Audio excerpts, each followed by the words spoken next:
성도 여러분, 평안하셨습니까? 오늘부터 창세기 강해를 여러분과 함께 진행하게 될 정동수 교수입니다. 잠깐 제 소개를 하겠습니다. 저는 현재 인하대학교 기계공학과에서 기계공학을 지금 가르치고 있습니다. 또한 부천에 있는 사랑침례교회에서 목사로 지금 재직 중에 있습니다. 이 강해를 시작을 하면서 제가 이제 학교에서 학생들이 이제 이렇게 가르칠 때처럼 몇 가지 말씀을 먼저 드리고 그리고 강해를 시작하도록 하겠습니다. 먼저 제가 이제 강해하게 되는 이 강해 그 시리즈의 모든 강해 노트 자료는 www.keepbible.com KEEP 바이블 bible.com 이쪽에 들어가셔서 다운로드 자료실로 가셔서 C3TV 창세기 강해 노트 그 항목으로 가시면은 매주 강해 노트가 이제 올라와 있습니다. 그러니까 여러분께서 강해 노트를 보시면서 이 강좌를 듣게 되시면은 더 큰 은혜가 될 것입니다. 또 이제 강해를 이제 시작하다 보니까 제가 이제 교재를 소개를 해야 되는데 당연히 교재는 창세기 성경 말씀이 되겠습니다. 그래서 저희는 여러 가지 이제 그 성경 역본 중에서 그리스도 예수 안에서 출판하고 생명의 말씀사에서 현재 총판하고 있는 킹 제임스 흠정역 성경을 텍스트로 해서 성경 말씀을 강의하도록 하겠습니다.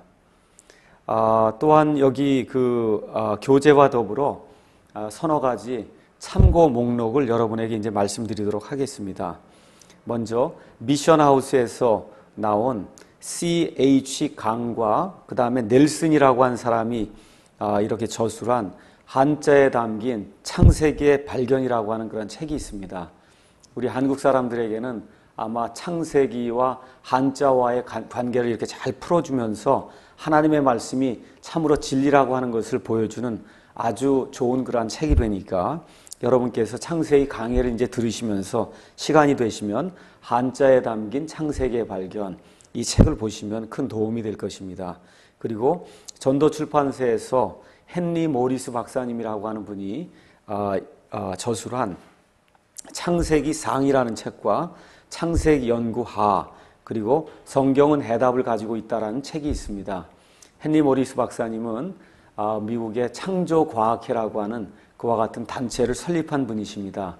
얼마 전 이제 돌아가셨는데 돌아가시기 전까지 아주 왕성한 창조과학 그 사역을 하시면서 많은 분들에게 창세기를 가지고 하나님의 은혜와 또 하나님의 섭리를 설명해 준 아주 훌륭한 그러한 크리스천이십니다. 그래서 이 세 가지 책들을 여러분께서 이렇게 보시면서 저와 함께 이 창세기 강해를 이제 시작을 하시면은 그러면 많은 아마 도움이 될 겁니다. 오늘은 이제 그 창세기 강좌를 시작하기 전에 도대체 왜 우리가 성경을 공부해야 되는가? 이거 자체가 지금 성경 공부이기 때문에 성경을 공부해야 되는 목적에 대해서 좀 다시 한번 생각을 해보고 그 다음에 특별히 성경 중에서 구약 성경, 신약과 이제 구약이 있는데 구약 성경에 있는 그 창세기를 공부하기 때문에 구약 성경을 공부하는 그 목적에 대해서 한번 또 생각을 해보고요. 그 다음에 구약 성경 중에서도 왜 굳이 우리가 창세기를 좀 공부해야 되는가 이 내용을 가지고 이제 말씀을 드리겠고 맨 마지막에는 결국 이제 성경을 연구하다 보면 성경을 해석해야 됩니다. 근데 같은 본문을 가지고 있어도 성경을 해석하는 방법이 다르게 되면 그러면 결론적으로 성경의 해석이 달라지게 됩니다. 그래서 이게 상당히 그 중요한 문제이기 때문에 성경 해석 방법에 대해서도 제가 간단하게 이 성경 강좌에서 제가 어떤 방법으로 성경을 해석하겠다 그와 같은 말씀을 여러분에게 말씀드리도록 하겠습니다. 창세기 그 강좌를 이제 시작을 하면서 한 가지 제 경험을 말씀드리려고 합니다. 제가 이제 미국에서 공부를 다 마치고 그리고선 교회 생활을 하면서 청장년을 맡아서 청장년 성경 공부 그룹을 이제 인도하게 되었습니다. 이 공부를 이제 시작을 하면서 어떠한 책을 가지고 성경을 공부하는 것이 가장 좋을까 성도들의 의견도 들어보고 또 제가 공학을 했기 때문에 이 공학 쪽에 또 관심이 많아서 그런 쪽으로 이렇게 연관이 되어 있는 이와 같은 그 성경을 좀 공부하면 좋겠다 해서 이것저것 생각을 하다가 결국 결론을 내린 것이 창세기 공부를 하는 것이 가장 좋겠다. 특별히 이제 현 시대에는 진화론이라고 하는 것이 온 세상에 팽배해 있기 때문에 많은 사람들이 심지어 믿는다고 하는 사람들조차도 이 창세기에 대해서 확신을 갖고 이렇게 이것이 정말 참 하나님의 말씀이고 이 안에 오류가 없다. 이렇게 강한 확신을 가지고 믿음을 가지고 이 창세기 말씀을 대하시는 분들이 그렇게 많지 않은 것 같습니다. 그래서 이와 같은 그 현실을 생각하면서 창세기라고 하는 그런 책을 가지고 저희가 매주 금요일 날 저녁에 모여서 약 1년 반 동안 창세기 1장부터 12장까지 자세하게 하나님의 말씀을 공부를 했습니다. 그때 성경을 공부하면서 같이 이제 대학에 다니던 그런 사람들 또 대학을 졸업하고 일반 직장을 다니면서 여러 가지 그 생업에 종사하시는 그런 그 청장년 형제 자매님들이 정말 창세기가 이렇게 중요한 것인가라고 하는 이와 같은 그 감탄의 말과 함께 많은 은혜를 받은 그와 같은 경험이 있습니다. 그래서 언젠가 한번 창세기를 좀 집중적으로 이렇게 공부를 해서 우리 성도들과 함께 하나님의 이 귀한 말씀이 얼마나 꿀처럼 단가 이걸 한번 좀 나눠줬으면 좋겠다라고 하는 그런 생각을 좀 가지고 있었습니다. 그러던 차에 마침 요청이 있어서 제가 창세기 강의를 하겠습니다라고 이제 이야기하고 그래서 여러분과 함께 이번에 얼마가 될지 모르지만 시간이 되고 또 하나님께서 허락하시면은 좀 자세하게 하나님의 말씀 창세기를 1장부터 50장까지 가능하면 다 다루어 볼까 이제 생각을 합니다. 특별히 이제 창세기는 1장부터 12장에 있는 내용이 모든 것의 기원을 우리에게 알려주고 있기 때문에 그 부분이 대단히 중요합니다. 그래서 아마 창세기 강좌 중에서 많은 부분을 시간을 내서 1장부터 12장까지 자세하게 이제 공부를 하려고 합니다. 그래서 저희가 이제 제목은 창세기 강좌 아니면 창세기 강해 이렇게 이제 잡았지만 실질적으로 창세기만 공부하는 것이 아니라 구약 성경 전반에 걸쳐 있는 모든 내용과 신약 성경 특별히 로마서 그다음에 요한계시록 또 마태복음 등과 같이 예수님과 예수님의 사역과 이렇게 직접적으로 연관이 있는 그와 같은 모든 하나님의 말씀을 거의 전반적으로 다 다루면서 창세기 강좌를 이제 진행하게 될 것입니다. 그러니까 여러분께서 창세기만 공부하는 것이 아니고 성경 전체를 공부한다고 하는 이 사실을 이렇게 염두에 두시고서 시간이 되실 때마다 오셔서 하나님의 말씀을 들으시면은 그러면 은혜가 되실 줄로 믿습니다. 먼저 왜 우리가 성경을 공부해야 되는가? 성경 공부의 그 필요성에 대해서 잠깐 말씀을 드리도록 하겠습니다. 첫 번째는 이 하나님의 말씀이 저와 여러분에게 영생을 주기 때문에 그래서 저희가 이 하나님의 말씀을 공부를 하려고 하는 겁니다. 요한복음 5장 39절에 가서 보니까 우리 주 예수님께서 이렇게 말씀하시는 대목이 나옵니다. 성경 기록들을 탐구하라. 너희가 그것들 안에서 영원한 생명을 얻는 줄로 생각하거니와 그것들이 바로 나에 대하여 증언하느니라. 저와 여러분이 이 하나님의 말씀을 읽을 때에 이 말씀 안에서 영존하는 생명, 영원한 생명을 얻을 수가 있습니다. 왜 그러냐 하면 이 말씀 자체가 창세기 1장부터 시작해서 요한계시록 22장까지 예수 그리스도에 대해서 우리의 생명이 되시는 예수 그리스도에 대해서 증언하고 있기 때문입니다. 그래서 저와 여러분이 이제 7, 80세 이제 살게 되는데 이 삶을 이제 마감을 하고 우리가 천국에 가든지 아니면 지옥에 가든지 그 둘 중 안에 하나로 갈 수밖에 없습니다. 그래서 하나님께서 주시는 천국에서의 영원한 그와 같은 삶을 소망하기 원한다고 하면은 그러면 반드시 성경 말씀을 읽고 성경 말씀 안에 계시가 되어 있는 하나님과 또 하나님의 아들 예수 그리스도를 우리가 알게 될 때 그때 비로소 이 성경이 교력을 발휘하게 이제 되는 것입니다. 요한복음 17장 3절에서 우리 예수님께서 아버지의 진리로 그들을 거룩히 구별하옵소서. 아버지의 말씀은 진리이니다. 그렇게 말씀하셨습니다. 그래서 우리에게 구원을 가져다 주는 것이 하나님의 말씀입니다. 로마서 10장 17절에도 가서 보니까 여기 가서 보니까 믿음은 들음에서 오며 들음은 하나님의 말씀에서 온다 이렇게 기록이 되어 있습니다. 우리 안에서 이렇게 생성이 되는 것이 아니라 우리가 하나님의 말씀을 이렇게 듣게 될 때 믿음이 우리 주 예수님에게서 온다고 성경이 그렇게 기록을 하고 있습니다. 그래서 믿음은 들음에서 나며 들음은 하나님의 말씀에서 오기 때문에 우리가 성경을 연구하는 것입니다. 또 디모데후서 2장 15절에 가서 볼 것 같으면은 너는 진리의 말씀을 바르게 나누어 내 자신을 하나님께 인정받은 자로 부끄러울 것이 없는 일꾼으로 나타내도록 연구하라고 사도 바울이 디모데에 주는 그와 같은 교훈의 말씀이 있습니다. 이 말씀은 단지 디모데에게만 주어진 것이 아니라 21세기를 살고 있는 저와 여러분에게도 주어졌습니다.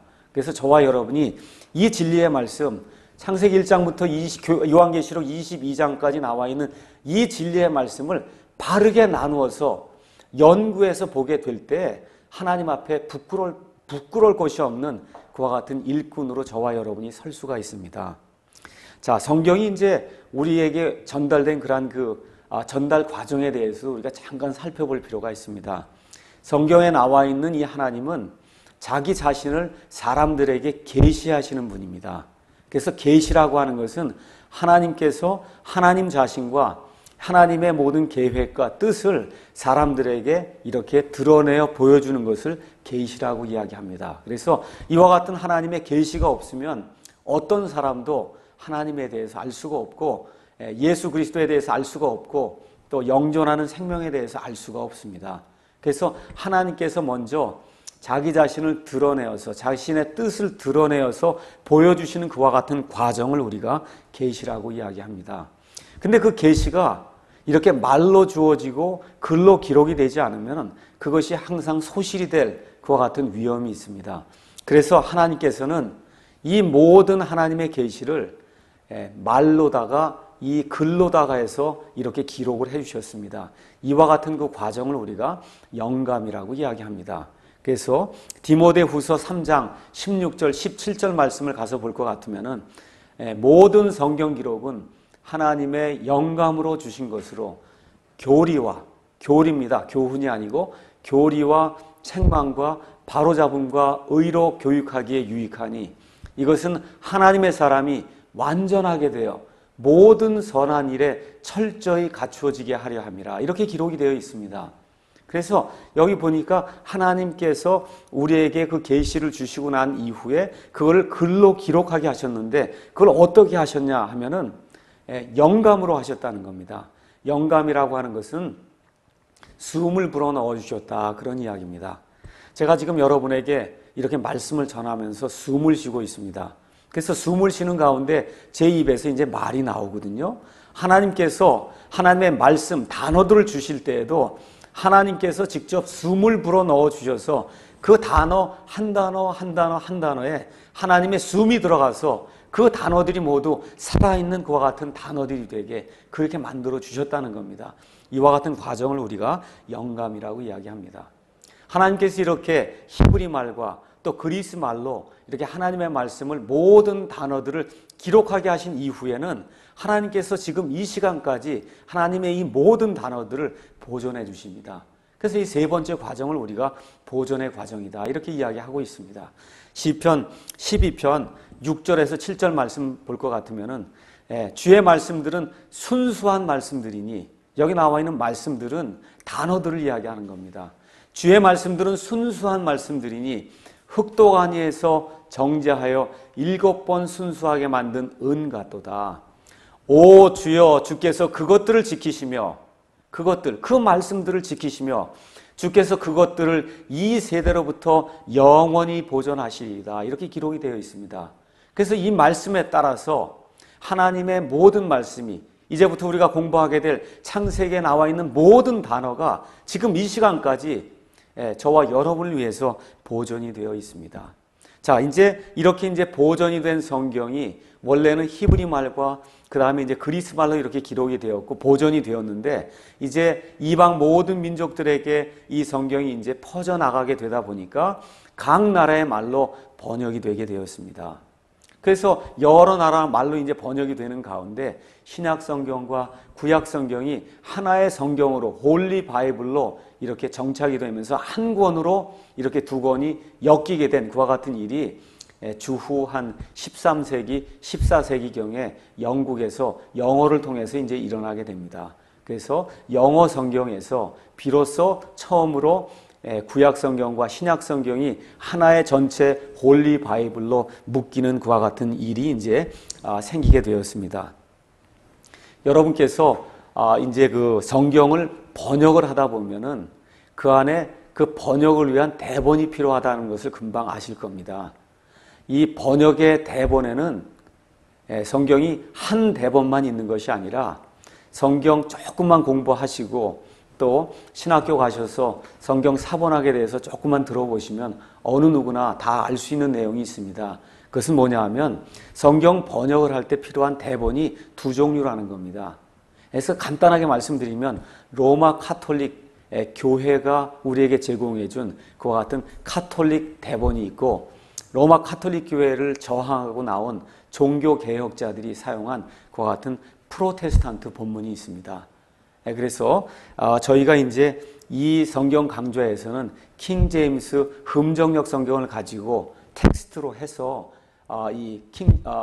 창세기 강좌를 하겠다고 제가 말씀을 드렸는데 이 세상에 많은 그러한 그 역본들이 있지만 유일하게 킹 제임스 흠정역 성경만이 프로테스탄트 본문에 기반한 그와 같은 성경입니다. 그래서 여러분이 잘 아시는 철로 역정을 지은 존 버년이라든지 또 마틴 루터라든지 요한 칼빈이라든지 감리교회 창시자라고 이제 보통 부르는 요한 웨슬레 또 D.L. 무디 또 찰스 스펄전 또 요 근래에 우리에게 많이 알려진 로이드 존스 목사님이라든지 캠벨 몰간 이와 같은 모든 분들이 사용한 그러한 본문이 결국 프로테스탄트 본문 또 킹제임스 성경과 똑같은 그와 같은 종교 개혁 본문이 됩니다.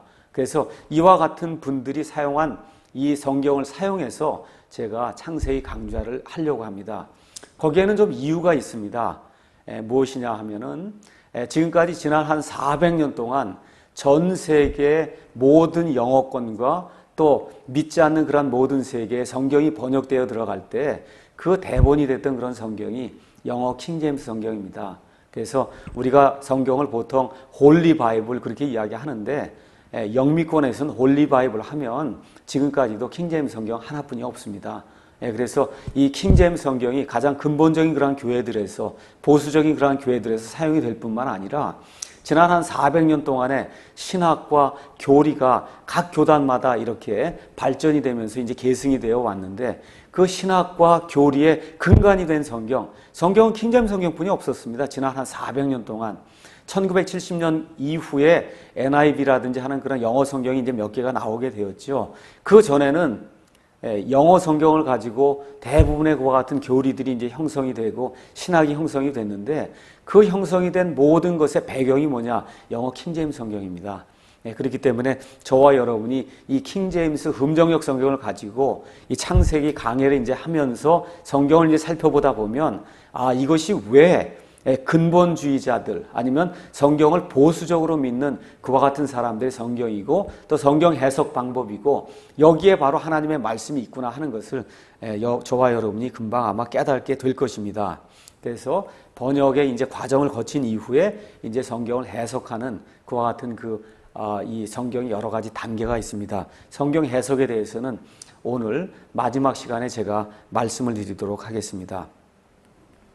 자, 그 다음에 이제 두 번째로 가서 구약 성경을 공부하는 이유에 대해서 잠깐 말씀을 드리겠습니다. 많은 분들이 그렇게 이야기하는 경우가 많습니다. 이제 지금 신약 시대가 열려서 이미 그 신약 시대도 거의 2000년이 지난 이와 같은 시대에 지금 우리가 살고 있기 때문에 구약 성경을 굳이 공부하고 또 구약 성경을 연구할 그런 필요가 있겠느냐. 또 심지어 어떤 분들은 그렇게도 이야기하더라고요. 이제 신약 시대에는 신약 성경만으로 충분하다. 저는 그렇게 동의하지 않습니다. 첫 번째, 구약이 없이는 성경이 완전하지 않습니다. 저와 여러분이 보고 있는 성경 전서, 말 그대로 성경 전서거든요. 그 성경 전서에는 구약 성경과 신약 성경이 있습니다. 그래서 구약 성경이 없이는 신약 성경이 홀로 설 수가 없습니다. 저와 여러분이 이제 요한복음을 읽든지 아니면 로마서를 읽든지 이렇게 하시면은 거기 가서 보시면 사람이 죄인이다. 또 사람이 죄 가운데서 태어나서 사람이 죽을 수밖에 없다. 이와 같은 내용들이 이제 많이 듣지 않습니까? 자, 그런데 교회 처음 오신 분들이 왜 도대체 나를 죄인이라고 하는가? 왜 내가 죽을 수밖에 없다고 하는가? 왜 내가 지옥 갈 수밖에 없다고 하는가? 심판을 받아야 된다고 하는가? 여기에 대해 의문을 갖습니다. 그런데 실질적으로 신약 성경 안에서 그 대답을 찾으려고 하면 물론 로마서라든지 이와 같은데 어느 정도 기록이 되어 있지만 그 모든 내용이 어디서 오는 거냐 하면 창세기에서 오는 거거든요. 또 구약 성경에서 오는 거거든요. 그러니까 이 구약 성경이라고 하는 것을 제대로 이해하지 못하면은 그러면 신약 성경에서 왜 이렇게 이야기하는가를 우리가 제대로 이해할 수가 없습니다. 그래서 저와 여러분이 정말 하나님 앞에 부끄러울 것이 없는 그러한 일꾼으로 인정을 받으려면 신약뿐만 아니라 구약 성경에 대해서도 정통해야만 합니다. 그래서 첫 번째 또 우리가 생각해야 할 것은 구약은 신약의 기초라는 것입니다. 여러분과 제가 만일 집을 짓는다고 할 때 어떤 사람이 과연 지붕 먼저 이렇게 지어놓고 거기다가 이제 집을 지으려고 하는 사람이 어디 있겠습니까? 누구라도 먼저 기초를 파도 그 이후에 그것도 기초도 단단하게 만들어 놓고 그리고 기둥을 세우고 그 다음에 맨 마지막에 지붕을 이제 세우는 것이 정상적인 방법 아닙니까?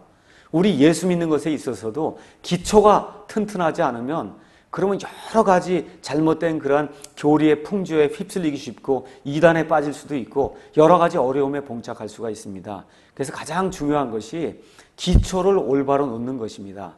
그런데 구약 성경이 신약의 기초가 되기 때문에 이 구약 성경을 공부하는 것이 대단히 중요하다. 두 번째는 또 신약 성경이 결코 구약 성경을 대체하지 않습니다. 이 내용을 여러분이 기억하셔야 됩니다. 신약 성경의 내용이 아무리 있어도 그 신약 성경이 구약 성경을 대체하지 않습니다. 그래서 저와 여러분이 신약과 구약 모두에 정통한 그러한 크리스찬이 되어야 됩니다. 또 하나 우리가 생각해 봐야 될 것은 구약 성경은 특별히 메시아의 그 약속과 기대를 포함하고 있고 신약 성경은 그 예언의 성취와 완성을 담고 있습니다. 그래서 저와 여러분이 신약 성경을 펴면서 그 안에 기록되어 있는 그 특별히 유대인들이 메시아를 지금 기다리고 있고 하는 그와 같은 그런 대목 이런 것들이 구약 성경이 없이는 제대로 이해할 수가 없다는 겁니다. 우리 다 같이 한번 누가복음 2장 25절에 있는 말씀 한번 살펴보도록 하겠습니다. 누가복음 2장 25절에 가서 볼 것 같으면은 시몬이라고 하는 연세가 든 그와 같은 노인이 나오고 있습니다. 보라, 예루살렘에 시몬이라 하는 사람이 있었는데 이 사람은 의롭고 독실하여 이스라엘의 위로를 기다리는 자더라. 이스라엘의 위로를 기다리고 있었다는 겁니다. 우리 주 예수님께서 이 이스라엘 백성의 위로자로 구원자로 이 세상에 오신다고 하는 그런 사실이 이 안에 기록이 되어 있고 또 2장 38절에 볼 것 같으면은 나이가 많이 들었던 여대언자 안나라고 하는 사람이 있습니다.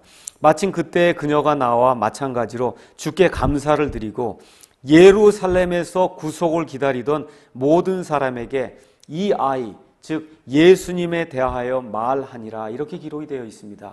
그래서 예수님이 오셨을 때 많은 이스라엘 사람들이 구약 성경에 그 예언이 되어 있는 그 메시아에 대해서 그 메시아가 이루게 될 구속 사역에 대해서 지금 기다리고 있었다. 성경이 그렇게 이야기를 하고 있습니다. 하나만 더 읽어보겠습니다. 똑같은 그 누가복음 3장 15절에 가서 볼 것 같으면은 침례자 요한이 등장해서 회개하라 하늘의 왕국이 가까이 왔느니라 하면서 이 회개를 촉구하고 또 하나님께로 돌아오라고 강력한 그런 메시지를 전하게 될 때 이스라엘 백성들이 메시아를 기대하고 있었기 때문에 혹시 이 사람이 메시아인가 아닌가 이렇게 궁금하게 여기는 그러한 그 대목이 나옵니다. 15절에 백성이 기대하고 있었으므로 모든 사람이 마음속으로 요한에 대해 그가 그리스도인지 아닌지 곰곰이 생각했다. 이렇게 기록이 되어 있습니다. 그래서 저와 여러분이 이와 같은 그 말씀을 제대로 이해하기 위해서는 구약 성경이 없이는 불가능하다는 겁니다. 구약 성경이 이 이스라엘 백성이 이와 같은 것들을 기다리고 있다고 하는 그러한 사실에 대한 실마를 우리가 주고 있기 때문에 그래서 이 구약 성경이 대단히 중요하다 그렇게 이야기할 수가 있습니다. 또 구약 성경이 없이는 우리 주 예수님의 사역을 우리가 제대로 이해할 수가 없습니다. 우리 예수님께서 이 땅에 오셔서 여러 가지 이제 사역을 하셨습니다.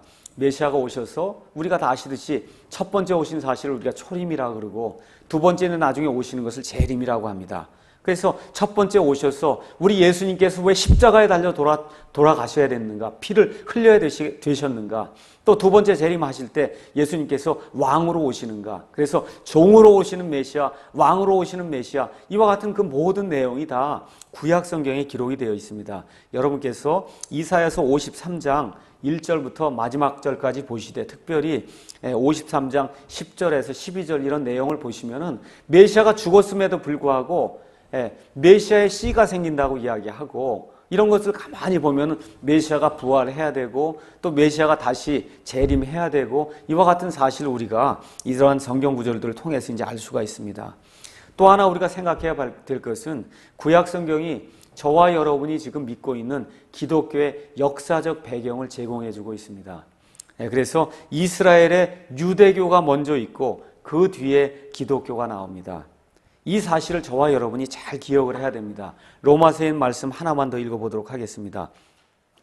로마서 15장 8절에서 9절 말씀이 되겠습니다. 로마서 15장 8절에서 9절을 가서 볼 것 같으면은 이제 내가 말하거니와 예수 그리스도께서 하나님의 진리를 위해 할례자들의 사역자가 되신 것은 할례자들, 이스라엘 백성을 위한 그런 사역자가 되셨다는 겁니다. 조상들에게 하신 약속들을 확증하려 하시며 조상들 역시 이스라엘 백성의 조상들을 이야기하고 있습니다. 그래서 예수님께서 하나님의 진리를 위해 먼저는 할례자들, 이스라엘 백성의 사역자가 됐다 그렇게 이야기를 했고요. 그 다음에 9절에 가서 보면 또한 이방인들이 하나님의 긍휼로 인하여 하나님께 영광을 돌리게 하려 하십니다. 이렇게 기록이 되어 있습니다. 그래서 우리 예수님께서 하신 일이 첫 번째는 이스라엘 백성을 위한 그와 같은 사역을 하셨고 두 번째는 이방인들을 위한 그와 같은 사역을 하셨다고 성경이 그렇게 기록을 하고 있습니다. 그래서 이스라엘의 그 유대교에 대한 그런 바른 이해가 구약 성경을 통해서 잊지 않고서는 우리 주 예수님께서 이방 백성들을 위해서 행하신 그와 같은 사역을 제대로 이해할 수가 있습니다. 여기서 우리가 한 가지 잠깐 짚고 넘어가야 될 것이 있습니다. 그것은 뭐냐 하면 많은 사람들이 기독교는 천주교에서 나왔다 이렇게 생각을 합니다. 프로테스탄트가 천주교에서 나왔고 기독교는 유대교에서 나왔습니다. 그래서 이 사실을 저와 여러분이 기억을 하시면서 이 구약 성경을 제대로 이해하게 될 때 우리의 기본이 되는 기초가 되는 그러한 그 유대교를 제대로 이해할 수가 있게 되고 지금은 이 구약 성경이 우리 기독교의 경전이 됐거든요. 그래서 이것을 통해서 메시아, 우리 주 예수님께서 어떠한 일을 우리를 위해서 행하시는가, 또 이스라엘 백성을 위해서 행하시는가, 이러한 내용들을 전반적으로 이렇게 균형 있게 우리가 이제 살펴볼 수가 있습니다. 또 우리가 이제 한 가지 보아야 될 것은 구약 성경은 거룩한 역사 기록으로서 하나님의 중요한 계시들을 다 담고 있습니다. 그래서 하나님에 대해서, 사람에 대해서, 또 천사들에 대해서, 사탄 마귀에 대해서, 또 하나님의 심판과 하나님의 구속과 또 구속자 예수 그리스도와 또 유월절, 우리의 이 유월절 어린 양이신 예수 그리스도가 되시는 그 예수 그리스도의 그 예표와 또 이스라엘과 메시아와 천년왕국과 또 부분적이긴 하지만 이방 민족들에게 복음이 전파되는 것, 이런 모든 내용들이 구약 성경에 기록이 되어 있기 때문에 저와 여러분이 구약 성경을 자세히 살펴보아야 될 필요가 있는 것입니다. 또 구약 성경은 그리스도인의 영적인 양식입니다. 많은 분들이 성경 우리 읽읍시다 그러면 요한복음 읽고 그 다음에 로마서 읽고 또 요한 1서 읽고 뭐 이와 같은 순서로 이제 성경을 읽지요. 근데 많은 분들이 실질적으로 구약 성경 자체는 읽지를 않습니다. 그래서 교회에서도 읽자 그러면 대부분 신약 성경 중에 어느 부분을 특정적으로 선택해서 읽든지 아니면 읽는다 해도 그냥 신약 성경만 읽든지 이렇게 이제 되고 있거든요. 그런데 디모데후서 3장 16절 17절에 있는 모든 성경 기록이 하나님의 영감으로 주어졌다라고 이야기할 때 모든 성경 기록은 신약 성경이 아닙니다. 디모데에게 사도 바울이 모든 성경 기록 이야기할 때 그 모든 성경 기록은 창세기부터 말라기까지 나와 있는 구약 성경 기록입니다.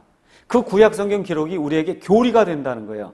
우리를 위한 그런 책망을 주고 또 우리를 위해서 의로 교육하기에 그렇게 유익한 그런 말씀이 돼서 하나님의 사람이 완전하게 돼서 그래서 모든 선한 일에 철저히 갖추어지게 하려고 이 구약 성경 기록이 우리를 위해서 기록이 되었다. 그렇게 이야기하고 있습니다.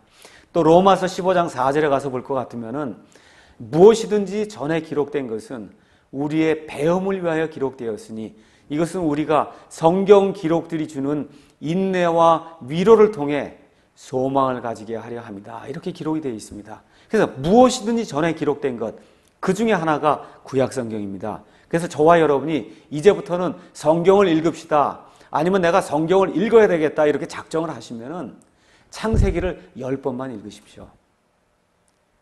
제가 이게 농담 말씀드리는 것이 아니라 창세기를 10번만 읽으면은 하나님께서 얼마나 저와 여러분을 사랑하시는가, 이 세상 모든 것의 기원이 어떻게 돼 있고 하나님께서 이것을 통해서 어떠한 일을 이루려고 하시는가, 이 내용을 우리가 잘 이해할 수가 있습니다. 거기서 조금 더 나가신다고 할 것 같으면은 창세기 다음에 나오는 출애굽기 1장부터 20장까지만 저와 여러분이 이 반복해서 한 10번 정도만 읽게 되면 하나님께서 인류를 만드셔서 그래서 그 이후에 이스라엘을 만드시고 도대체 이 모든 것들을 통해서 어떤 일들을 이루려고 하시는지 제대로 이해할 수가 있을 것입니다.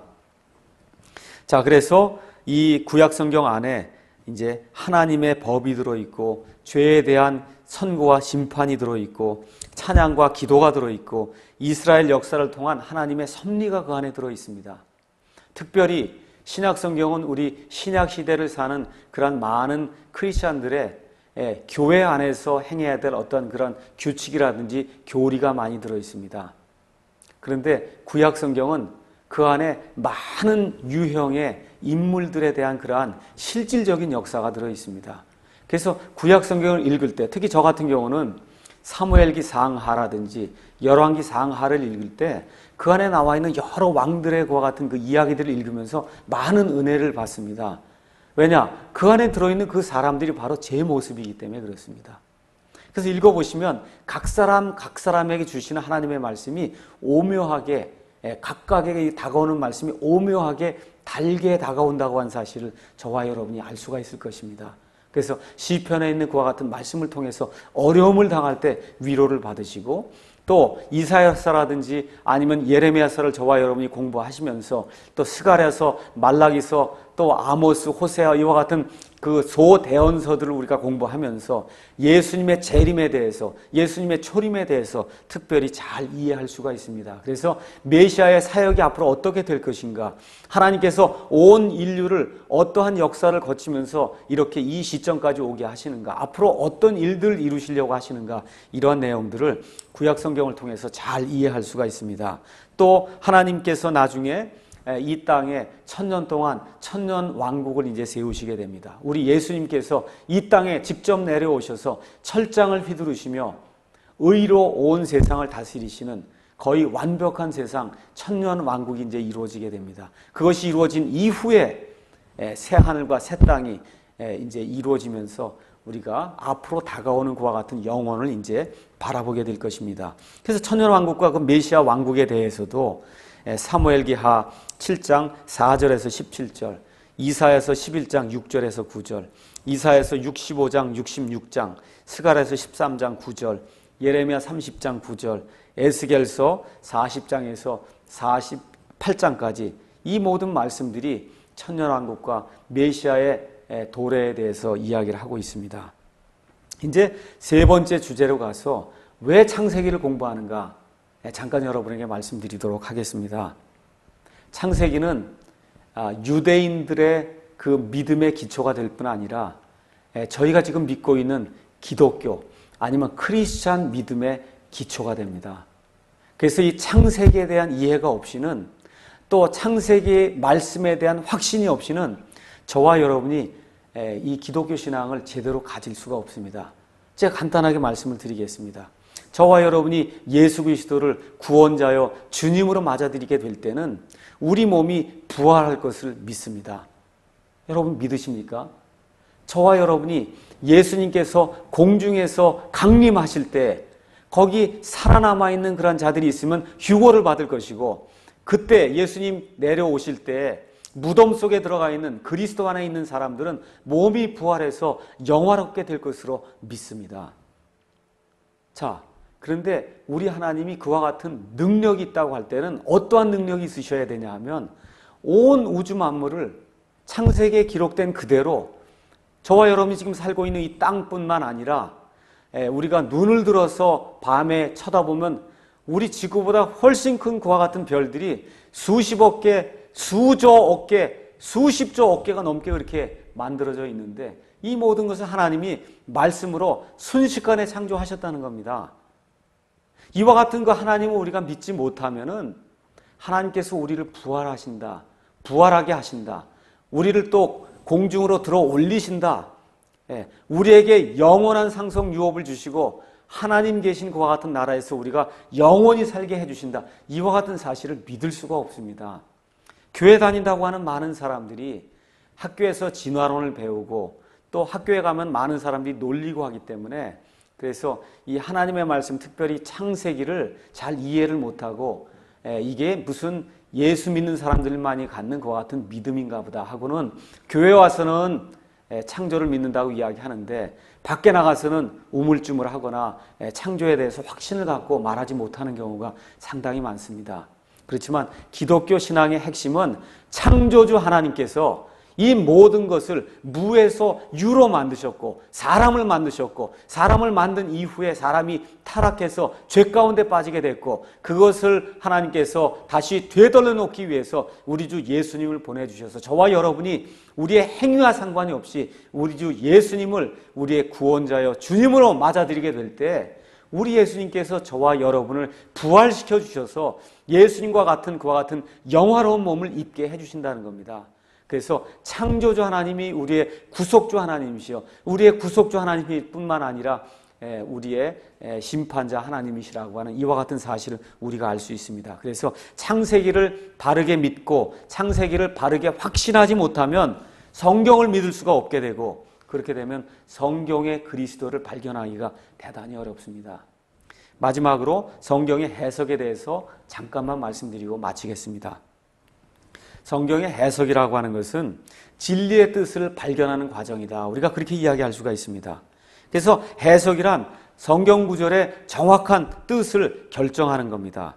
그래서 성경의 각 구절이 하나님께서 이 구절의 말씀을 주셨을 때는 특별한 이유가 없는 한 하나님께서 단 한 가지 의미를 가지고 그 말씀을 우리에게 주십니다.